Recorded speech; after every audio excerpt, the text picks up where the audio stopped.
Hi. So welcome to the very first actually, China Walk and Talk. And this is where I, Chris Rynning, will be walking around China, talking to you about business issues and economic issues, anything that really goes on in China.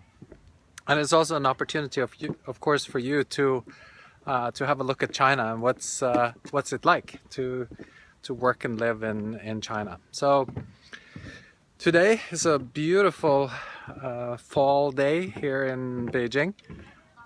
We had 4 degrees Celsius this morning. Now temperature has risen to probably about 20. Because of the APEC meeting this week, they are restricting traffic very much. And today is an odd day, meaning it's a Monday, and my car cannot drive in traffic here today, so I can't get to the office, so I'm working from home. So now I'm walking around outside of my house in the compound where I live. It's called Dragon Bay. Yeah, as you can see, it's a very green environment. Air is good today, air quality, so I might go for a run later. So this is one of the good China days, I have to say. No pollution today. The news in the media today has been partly about Alibaba. I thought I'd talk to you a little bit about Alibaba, who had their IPO just about a month ago on September, I think it was September 19th. The shares were priced at $68. They skyrocketed in the first day or two of trading up to I think it was over $100 at some point in time, but then came back down to sort of high 80s. However, in the last week or so, you've seen Alibaba trade up from around $87, $88 back up to about $98 on Friday. And my average end price is about 89. So I'm looking at a pretty good sort of 10-12% return now. And before I left the house, actually, I did sell my private holdings, my personal account in Alibaba shares. There's a earnings report for Alibaba out tomorrow. I have no idea what we can expect there, but I'm thinking maybe there will be some profit taking. So I'm trying to get in there before that. Just to recap a little bit on what Alibaba is. Most people will know of or think of Alibaba as a e-commerce company, and they do operate Taobao, which is essentially the largest online e-retail mall in China. But I don't think that's their game plan.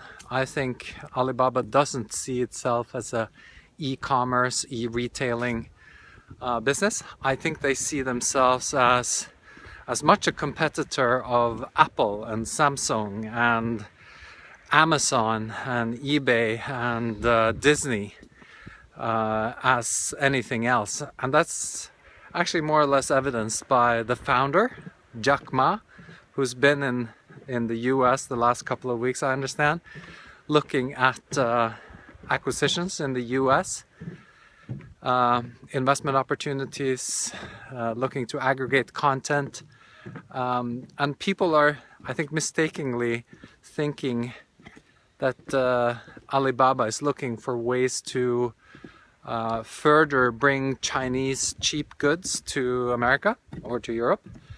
I think that's wrong. I think really what part of Jack Ma's strategy and Alibaba's strategy is to bring the US and Europe to China. After all, this is the largest, most or fastest growing consumer market in the world, and I think they really got their eyes on the Chinese consumer.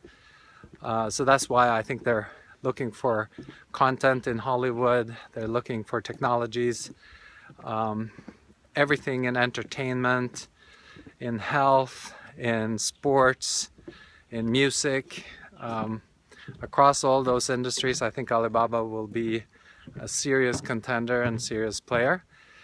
But where they've actually made the most difference the last couple of, well, not only couple of months, last year actually, is in challenging or taking on the financial system or the banks here in China, including the asset management industry, mainly through their newly launched payment system, Alipay, which has over 300 million users now, and I think this is really where Alibaba could not only double its share price, but really take on established monopolies and state-dominated companies and practices, like finance, like banking. So I think the banks here in China are rightfully worried about Alibaba, and also similar companies to Alibaba, like Tencent and Baidu, who have similar ambitions, I think, and are taking on established sectors here at a pace and at an innovative scale, which is very much misunderstood in the West. And this is where I think also possibly analysts and economists in Europe and the US are underestimating the innovation and the creativity that goes on in these, shall we say, sort of relatively young, entrepreneurial, tech-driven, consumer-oriented businesses in China that are delivering massive growth, new employment opportunities for young people, and this is certainly the future of China as we will learn to know it in the next years and decades to come.